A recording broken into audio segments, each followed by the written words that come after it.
Have you ever played the tutorial of a game and the tutorial got you hooked on the game? I maybe have done that at some point of my life before, but if I did, I most definitely don't remember it. And recently, Apex Legends was able to actually do exactly that. Create a tutorial that is so fun that it made me want to check out the game more and made me look forward to playing it. Today we're going to talk about Apex Legends. This game basically came out of nowhere. It's from the makers of Titanfall 2, and they just kind of, I don't know if they really announced it anywhere before, but suddenly marketed it everywhere through every big streamer on the planet. They basically paid every Fortnite streamer out there to play it and various other streamers as well, and the entire Twitch section was full of big streamers for a day. Now that is a marketing push that you can do to get your game popular, but if your game isn't good, then they're not gonna have much fun playing it and it's not gonna last very long. The complete opposite happened. As we speak, the game has 310,000 viewers on Twitch, with various big streamers streaming it absolutely for free, not sponsored. And how do we know? If a game is sponsored, then the streamers have to disclose that either in their title or their display somewhere, and neither of that is happening, even though it was happening everywhere yesterday, meaning they're no longer sponsored, but a lot of them are still playing it. And that's for a very good reason, because this game is absolutely fantastic and polished in its design. And especially with how many wonky, janky releases we've had lately that had a really rough start because they had so many bugs and other things that were just rough around the edges, this is just super refreshing. So today we're going to talk about Apex Legends, why I enjoyed the game and why I think you might enjoy it as well, even if you're normally not a fan of the genre, as well as obviously the downsides as well and the negative aspects. We're not going to leave that out. So let's start where I started first, with the tutorial. The tutorial is impressively polished, fluid and quick. I actually only had the opportunity to play the tutorial first and didn't have time for a game because the servers went down because of some maintenance, and I was so hooked that I was really disappointed that I couldn't play immediately. The tutorial already gives you all the inputs that you need to do in a very quick succession, but you can take as much time as you want. You can test out everything, you can test out all the weapons and everything, and you also have a nice area where you can generally practice some things.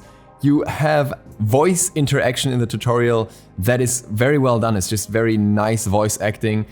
Inside the supply bin, you will find a weapon and ammo. Arm yourself. The design of the surrounding looks cool, and you just get to do everything, and you even have some jokes in between there.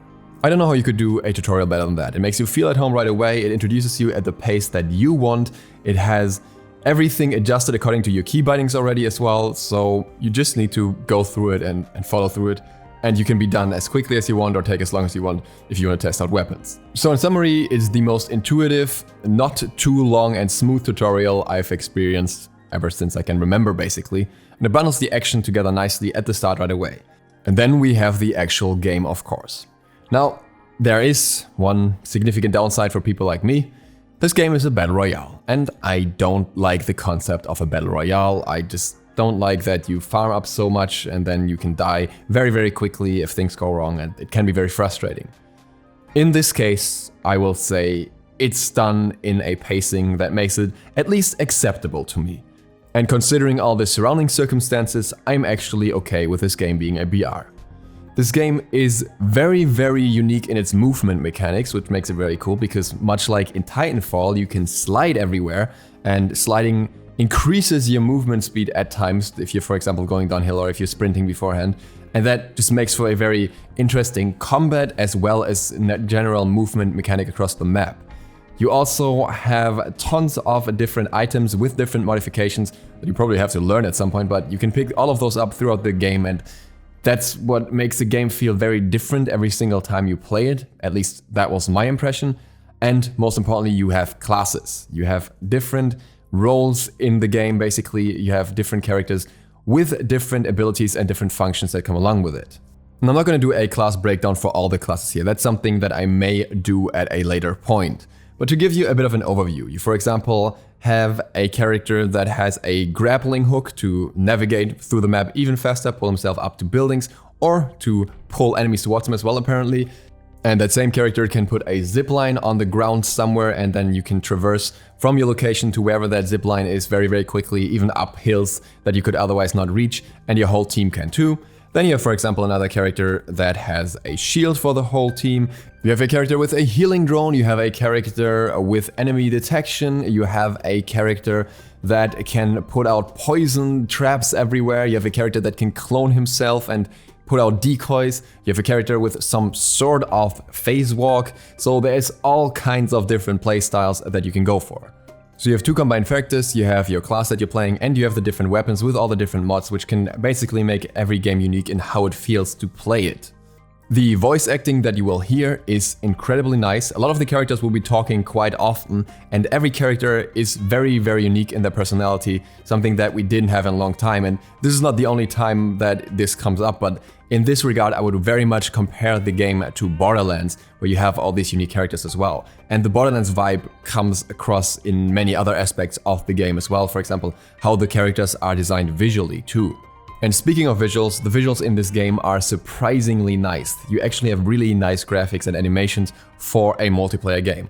I'm so used to multiplayer games kind of downgrading the graphics to some degree for the reason that they're multiplayer games, and in this case, the game doesn't really make any cuts here. I actually had to scale down the graphics a little bit due to some other reasons that we'll get to later, but I could theoretically play the game on max graphics and it would run super smooth and will look super nice, so it's also very nicely optimized.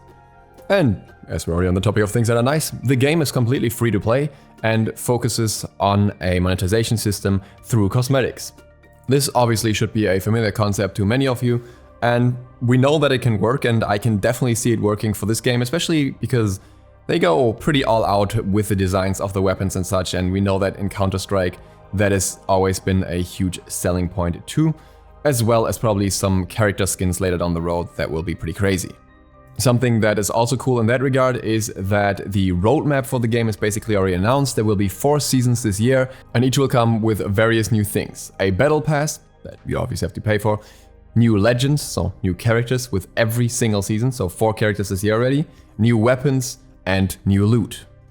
We'll see if at some point something like seasonal map changes will also be announced, but we'll find out about that when the game has had a few days to settle, because right now things are probably pretty crazy for the devs and I don't think they really expected this much hype. A quick overview of the combat option that you have in the game. You can use your 2 guns that you can carry at the same time. You can use grenades, even though there are also like ninja stars and other things that fall under the grenade slot.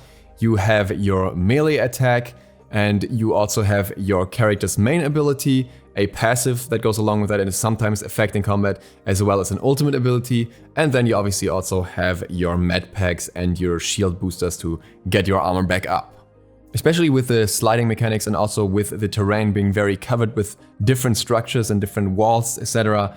This makes for very unique combat approaches for everyone really, depending on what you prefer. And this is something I like as someone who's terrible with guns.